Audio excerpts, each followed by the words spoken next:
Hey babes, my name's Hannah. And my name is Chasity. Welcome back to Bookish Babes. This video is going to be our August reading wrap-up. We both have 4 books. I don't know if this has ever happened where we've had the same amount. I'm positive it hasn't. I know. Yeah. So let's get started. I have one reread, and that's Twilight.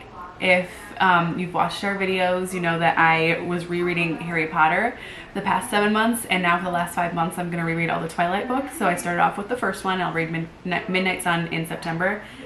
Every time I reread this book, it's like so nostalgic for me. I was wondering if you were going to keep up with it. Yes, so it makes me so happy, and it's not because like I don't see the issues with it. Bella's dumb, and like I don't like any of these characters, but it makes me so happy, and it made me so happy to like come home from work and like pick it up because I was like, yay, I get to read Twilight tonight. It takes you back to a certain place, yes, you know. I get that. It's the epilogue too. The epilogue gets me every single time. Really? Yes, and I'm excited because I think I've only read Midnight Sun twice. So I'm really pumped to pick that up this month. But yes, I read Twilight. Always a 5-star read. I think so. Oh, okay. I like obviously the part that was leaked that was been out for years. I read that so many times, but the actual book I think I've only read through twice. But I kind of just wanted to read Twilight first, and I think I'm going to try to compare some of the scenes because I've never done that before. That would be interesting. Yes, like some of the scenes like from their dual point of views, plus like when she's alone and he's off, you know, doing his thing and with his little vampy family. Yeah, I'm excited. That would be interesting. Yeah. So the first one that I read was Harry Potter and the Order of the Phoenix. I hate Dolores Umbridge. She's the worst, like, non-redeemable character. Like, literally, yeah. I hate her more than Voldemort. Like, yeah. I literally... There's so much wrong with that woman. Yeah. Like, if there's one fictional character that I could just choose to destroy, I legitly think it would be her. Because, like, she's doing this just to children. And children. And it's like, she has no reason to be acting like that. No. Like, at least Tom Riddle, aka Voldemort, has, like, all this, like, childhood trauma. But, like, I was thinking she has no reason to be acting like that. Really, what is her, what is her purpose? Is this, like, a political thing? Like, the ministry? She's just non-redeemable to me. She's just completely out of her mind evil. Yeah. She's not even, like, an interesting villain to me. I just don't like her. No. No. I absolutely hate her. She's the worst. She's the worst. And I love Order of the Phoenix, but I hate that there's so much of her in it. That was my first note on that. But starting off strong. I loved the reread of it. So that's the one thing I do want to say is my initial read of Order of the Phoenix when I was younger, I always thought it was the most boring book. Do you think it's because it's so much longer than the other ones? I don't know. Right? I feel like it is longer. Yeah. I also think because I did not like Umbridge when I was younger, it just was like, yeah, I don't like that one. Because I was just like, I don't like her. I just love all the scenes of the Order together. No, it was so good. It was so good. As an adult, I was so interested in it and I wanted to know more, and I couldn't wait to keep going. Like, I flew through this one because I was so invested. And like you were saying, I feel like this one is kind of a turning point where you really do start to see everybody kind of growing up a little bit, and you start to, everyone's kind of, you get a little bit of ugliness in this one. Yeah. Yeah. Because it turns so much darker. It's good.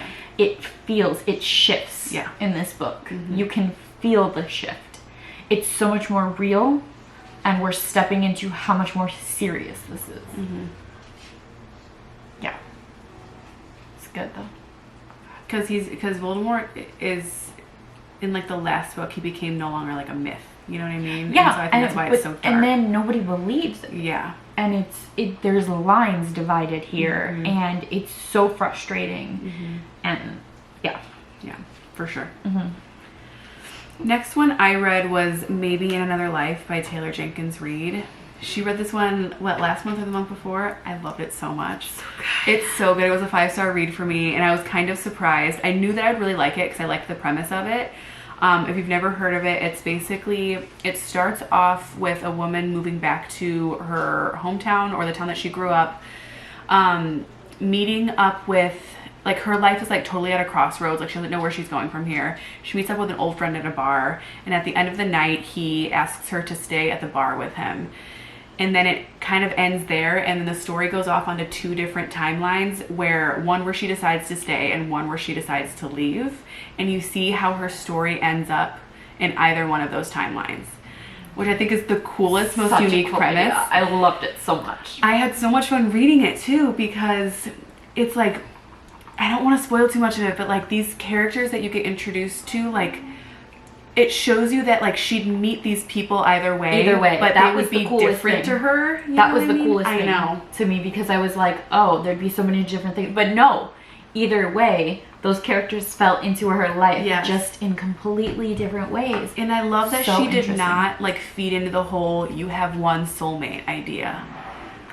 Like or like somebody's not in your life for this one specific reason, because she meets these people in either timeline, but they are different to her depending on like what decisions she makes. And it also shows you like how one decision can like change your life. It like makes you think so much. And it was just it's a really cool idea, and I had so much fun reading it. So if you haven't read it, I really recommend it. I do too. Yeah. Because I really, really liked it. Yeah. And honestly, it's one of Taylor Jenkins Reid's books that I don't see talked about very often. It's not as popular as the other ones. And I've read some of the more popular ones, and this one was my favorite. Yeah. So far that I've read. Yeah. So there's that. Okay, the next one that I read was Malice by Heather Walter. I adored this book. It was so good. This was a sci-fi fantasy. Have you heard of this one? I don't think so. I think you've told me about it, but I can't remember. So this one was like it was a retelling. Right. Yeah.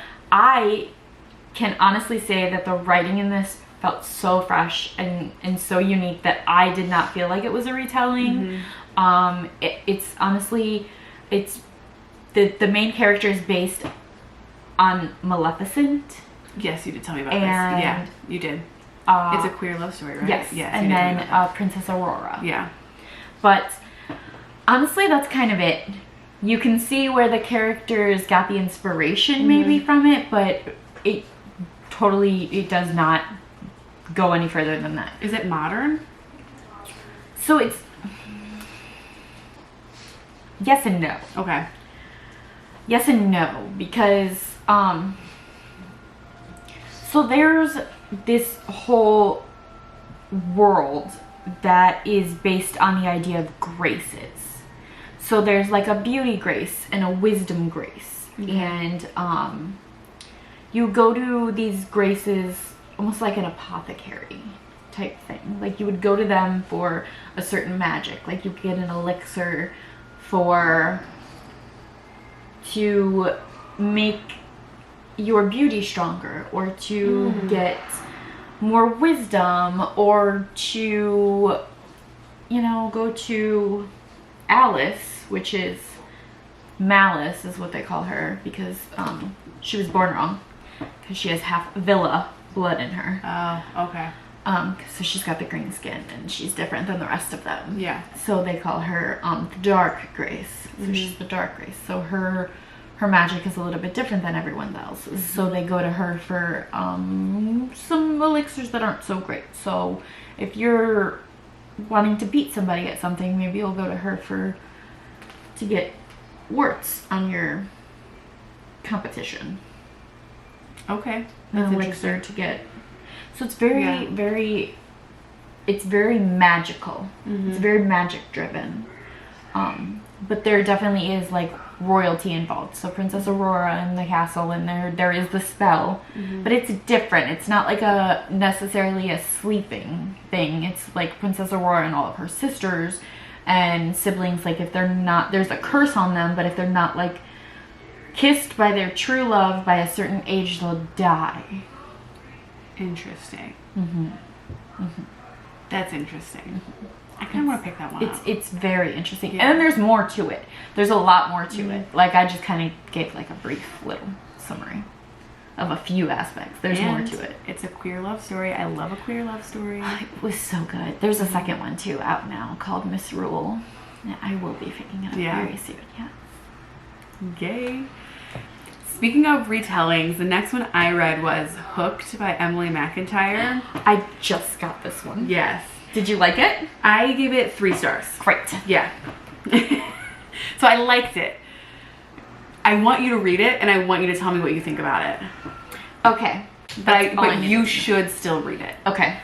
It's less of a retelling and more of a reimagining, because it's sort of like the characters are loosely based off of Captain Hook and Wendy and Peter Pan, but like it's really just the names. That's it.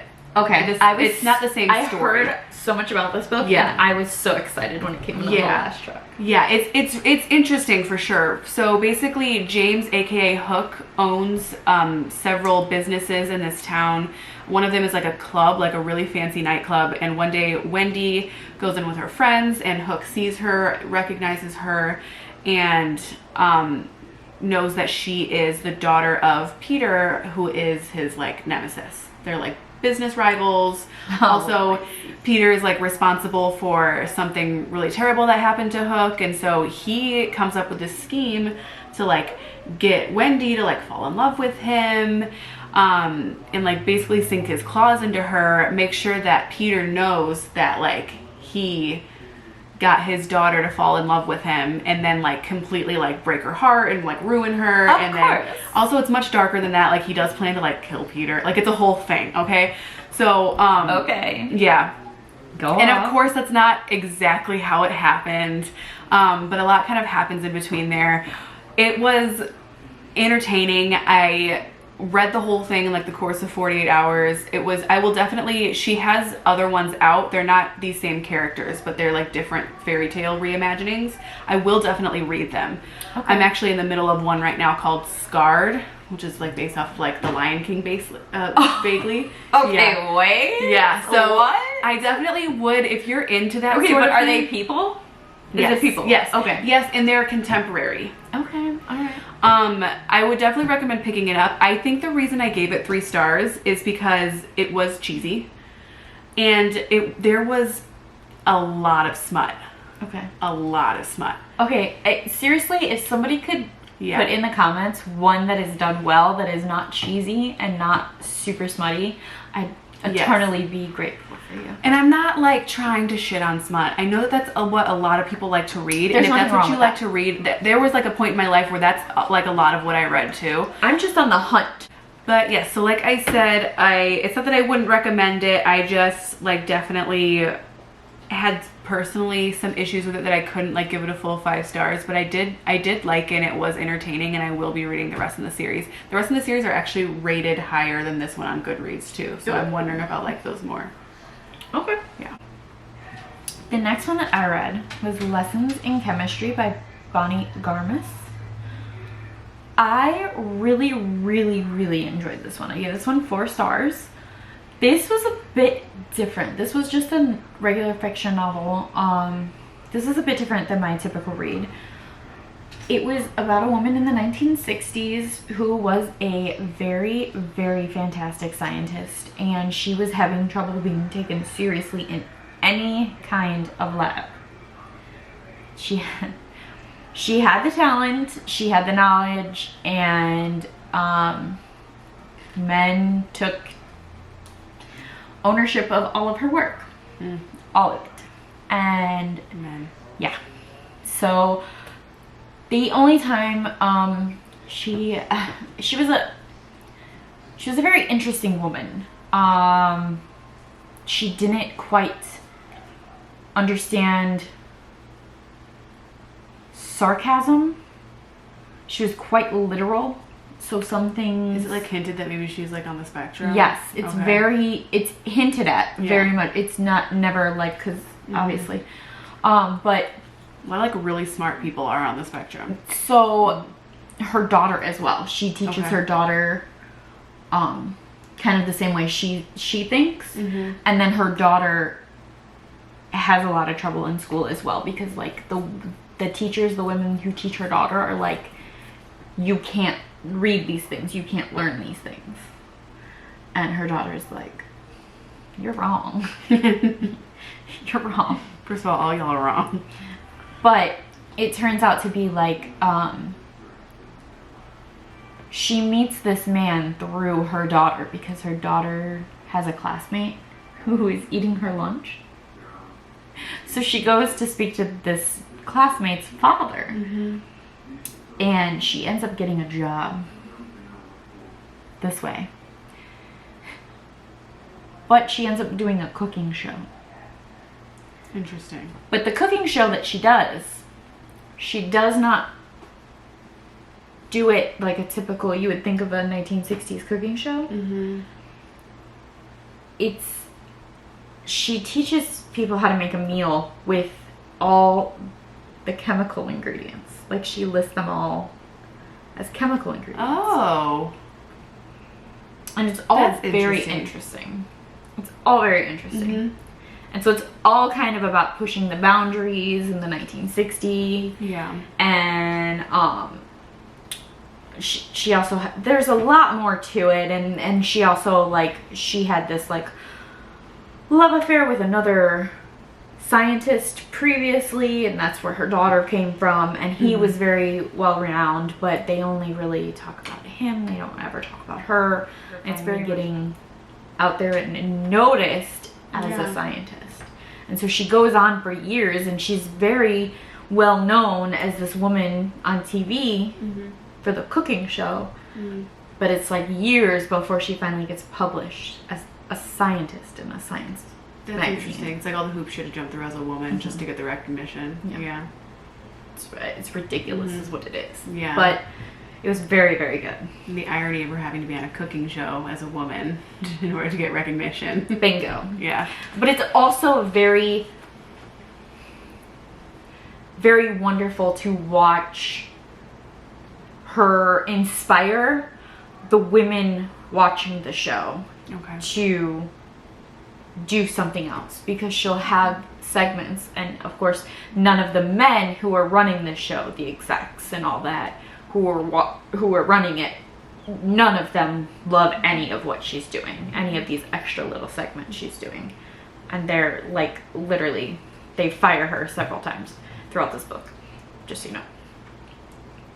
She'll have these segments where she'll talk to women, and she'll be like, well, did you always want to do this? And, you know, one of them's like, no, I wanted to be a heart surgeon, you know, and like, so it's nice to watch that, where she's trying to like break the boundaries and be like, why are you doing this if you wanted to do that? Why aren't you doing that? Why did you not pursue that dream? So it's because they probably gave up the first hurdle, unlike her. Yeah.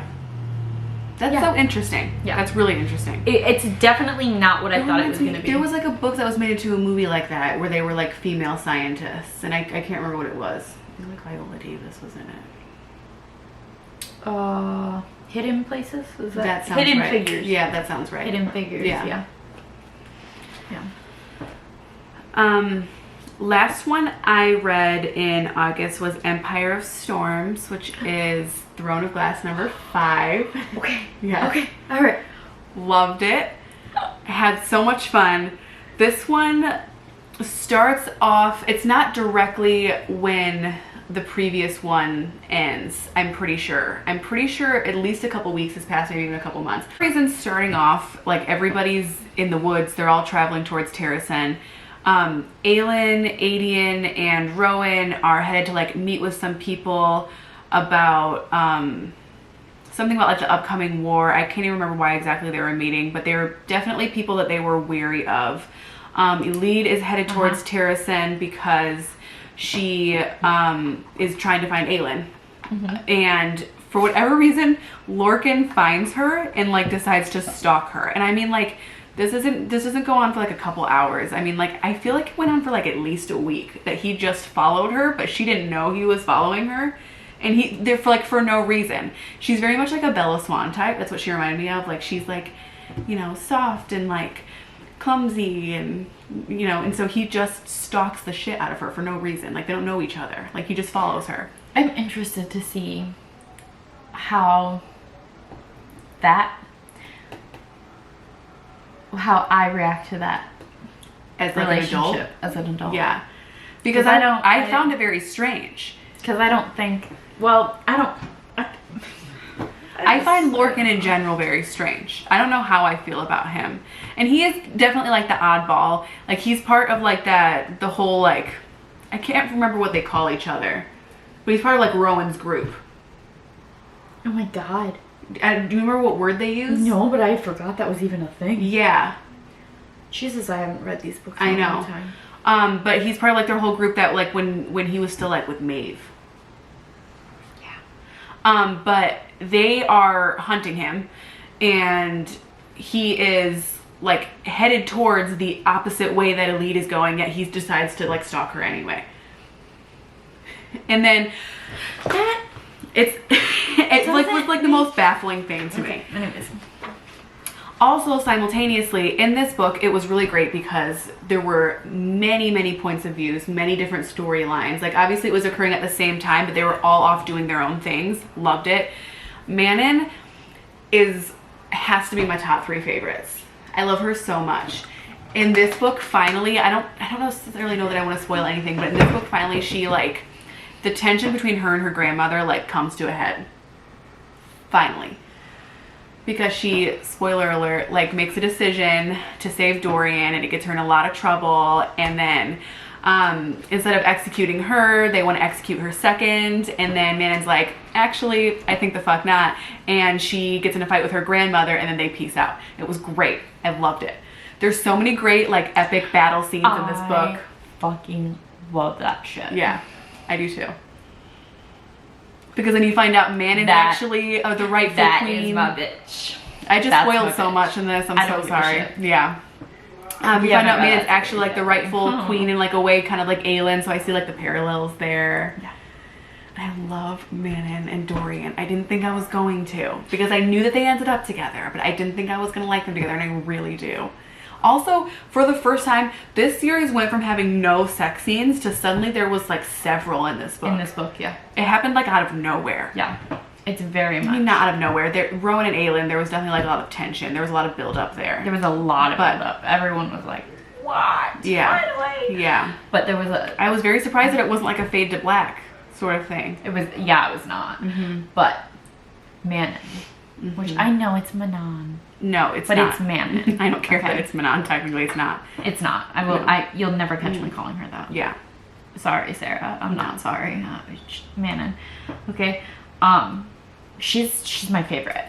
She's favorite. And I loved that finally, like, there were so many reunions in this book where everybody was like meeting up with each other, or they were meeting for the first time. Like, Manon saves Dorian and then like hands him off to Birdie Rowan and says like, take him back to Aelin, and like, and then they all meet together and fight together in the end. It's so cool. I loved it. I had so much fun. I don't think I have any other notes. The cliffhanger. Yes, it does end on a cliffhanger. Now, let me say something. Everybody told me like, you are not going to be able to stand reading Tower of Dawn because you're going to have to get to the next book. Like, it's a killer cliffhanger. It's not that kind of cliffhanger. You'll be alright. Like, it was definitely like, it wasn't wrapped up in a pretty bow. Like, I definitely see it makes me want to read the next one, but it's like, maybe it's because all the books are out and I've seen, and like I know sort of what happens and what doesn't happen. So it's not that much of a cliffhanger for me, but it wasn't. But imagine reading that. If I could understand how, if like Kingdom of Ash wasn't out yet, how that would have been a cliffhanger. Yeah. Yeah. I can imagine. Yeah. Anyway, now that I've just spoiled the whole book, I'm gonna stop talking about it. I gave it 4.5 stars, just because I was teensy bit irritated that the cliffhanger was like not quite what I thought it was gonna be, and I thought Lorcan was freaking weird. Can I tell you that when that book came out, my hair looked like Aelin's. Yeah. It was that color. Yeah. It was silver. Yeah. It was silver. It was also damaged to shit. Yeah. And real fried. Fried as hell. But it was silver. It was real pretty. It was real pretty. Also, Fenris. Also part of that group. What do they call each other? I don't know. I don't remember. I'm too old for this. I am too, and I just read the book. Anyway. On my reread, I'll let you know. Yeah. The last one, okay. The last one I read was Harry Potter and the Half-Blood Prince.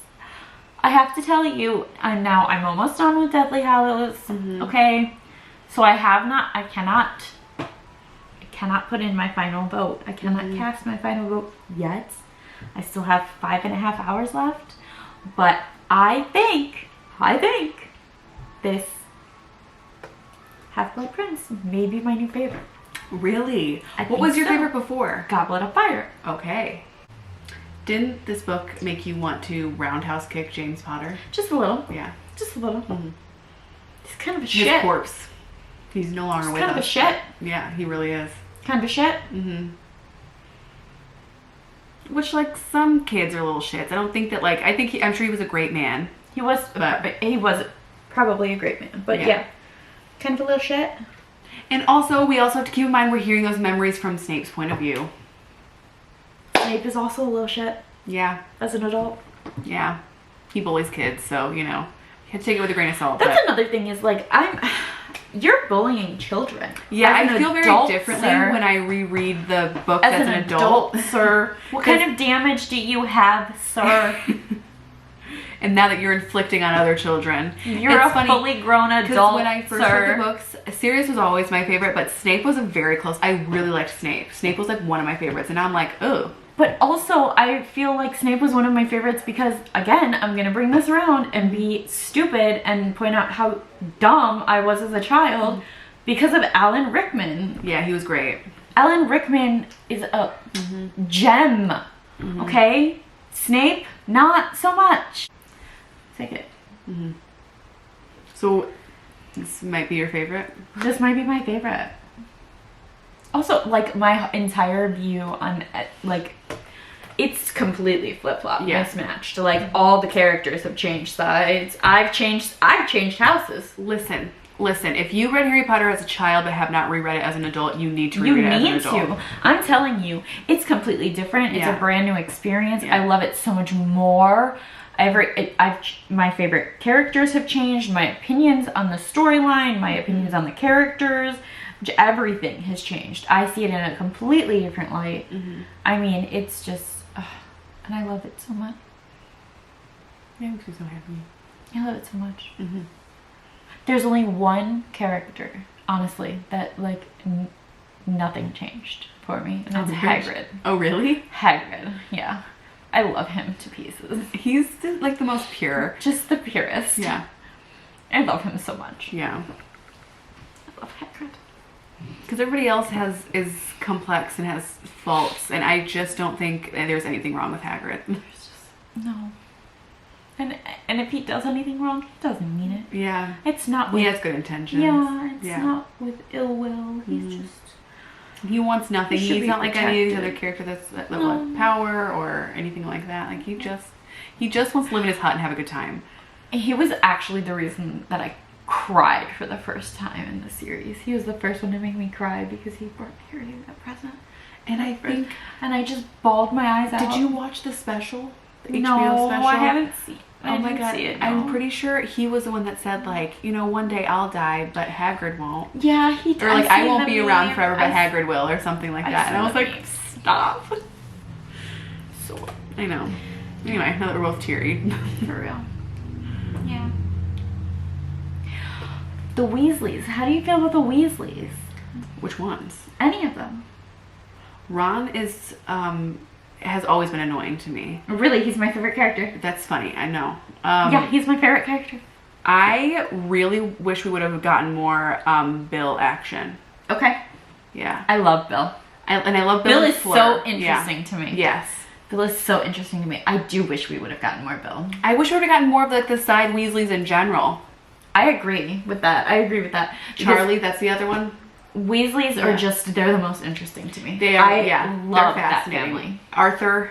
Molly is such a bad bitch, and I don't care what anybody says. I don't give a shit what anybody says. Yeah. Also, them as grandparents, the idea of them as grandparents made me bawl like a fucking baby. Okay. Yeah, I would say Ron's probably the most irritating out of all of them to me, but I don't dislike Ron. He's my favorite. Ginny is also just, book Ginny is different than movie Ginny, and I stand by that. She is. Book Ginny I really like. Movie Ginny is just to me. And I don't think it's the actor's fault. I think it's that they didn't write her in enough. You didn't get enough of Ginny's essence. That's I fair. just call her Ginny. That's fair. Yeah. Yeah, so. That's the only reason I wanted to know, because Ron is, and I mean, my favorite character overall. Ron ended up being my favorite, yeah. That's so strange. Yeah. I've never heard anybody say Ron was their favorite I know. character. I know. Mm-hmm. Did you always like Ron that much? Nope. That's so funny. Nope. I could have cared less. Yeah, I don't dislike Ron. Out of like the main three, he's my least favorite. Out of the Weasleys, he's probably my least favorite. But I don't dislike him. I don't dislike any of the Weasleys. Anybody raised by Arthur and Molly cannot be bad. I know. You know? Yeah. No, my favorite was always Draco. Fucking stupid. Fucking Draco. I'd kick that little shit down the stairs. No, Sirius will always be my fave. I know. I just have a thing. I know you do. Mm-hmm. There's nothing wrong with it. Mm-hmm. But I just feel like Ron's kind of, out of the main three, I'm not saying he's completely useless, but he's the most useless out of the main three. I get that. Yeah. I think that's why I like him the most. He's the underdog. Yeah. Yeah. I'm rooting for him. Mm-hmm. All the time. He's got the most heart. He does. He's very, I don't even want to say he's loyal, because there was a moment where he wasn't, but in the end, he gets there. In the end, he stays loyal. He's got the most heart. That's what we have for you. That's what we read in August. Hit that like button, comment down below, and subscribe. And make sure you hit that notification bell so you know when we post next. Bye.